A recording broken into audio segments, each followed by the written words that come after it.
અને હવે બુલેટિનમાં વાત કરીશું ઈરાન ઇઝરાયલ યુદ્ધ વિશે।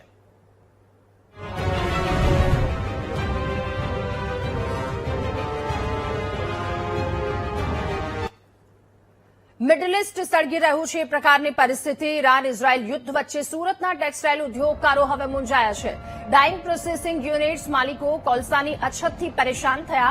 આ યુદ્ધના લીધે દરિયાઈ રસ્તે સુરત બંદર આવતો કોલસો અટકી પડ્યો છે।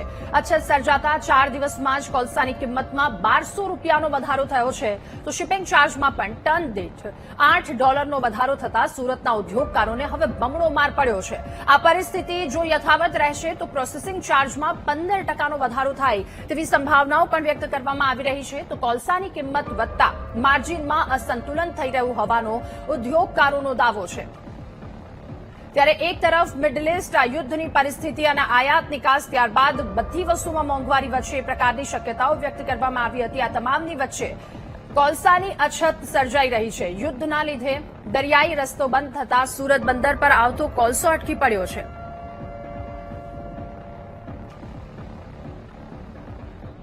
હાલમાં જે રીતે કોલસામાં રોજે રોજ ભાવ વધે છે, યુદ્ધ હમણાં 2-3 દિવસથી ચાલ્યું, પણ આ તો છેલ્લા 10-15 દિવસથી છે અને છેલ્લું જેવું યુદ્ધ થયું ને થયું એટલે આ લોકો એકદમ રોજ જ નવા ભાવ, સવારે એક ઓર્ડર આપો, સાંજે બીજો તો બીજો ભાવ, એટલે અત્યારે ઉદ્યોગોમાં કોલસાવાળા મનમાની ભાવ લે છે અને જે એકદમ અવિચારી રીતે વધી શકતો હોય ને તેવો 800 થી 1200 રૂપિયા છેલ્લા 4-5 દિવસમાં ભાવ વધી જવાથી ઉદ્યોગો અત્યારે અને બીજું અત્યારે હોલીની ને ધૂળેટીની રજાની 2-3 દિવસની રજા છે બધી ઇન્ડસ્ટ્રીઓમાં।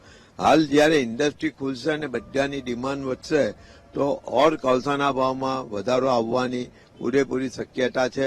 અને જે રીતે અત્યારે યુદ્ધના વાતાવરણમાં લાગી રહ્યું છે કે લૂંટ તો કદાચ ચાલશે લાંબુ, એટલીસ્ટ 2 થી 3 વીક ખેંચાશે, તો એવા સંજોગોમાં જે રીતે કોલસો મળવો જોઈએ એ મળશે નહીં, એટલે કોલસાના ભાવ ખૂબ આસમાને જશે।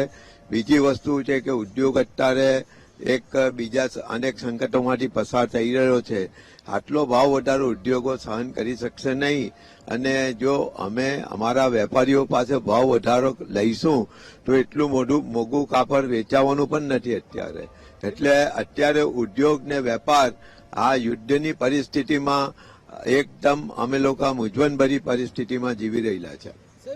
આખી સુરતની મિલોની વાત કરીએ તો અંદાજે કેટલી મિલો હોઈ શકે અને કેટલો કોલસો વપરાતો હોય છે અને કોલસા વગર કાપડ બનવું શક્ય ખરી? હાલમાં લગભગ 400-450 જેવી મિલ છે, તેની અંદર દરેકમાં 40 થી 50 ટન જેવો રોજનો કોલસો જોઈએ છે।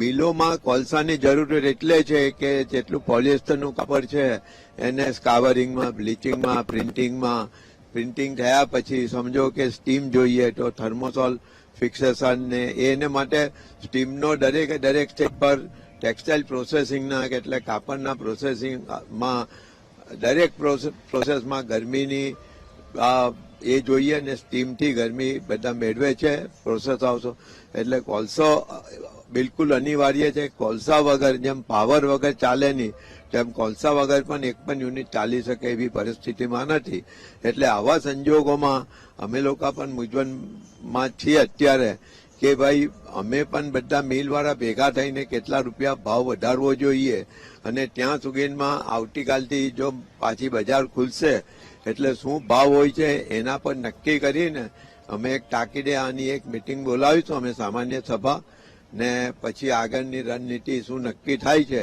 પણ અમારે પણ ચોક્કસ ભાવ વધારો કરવો જ પડશે।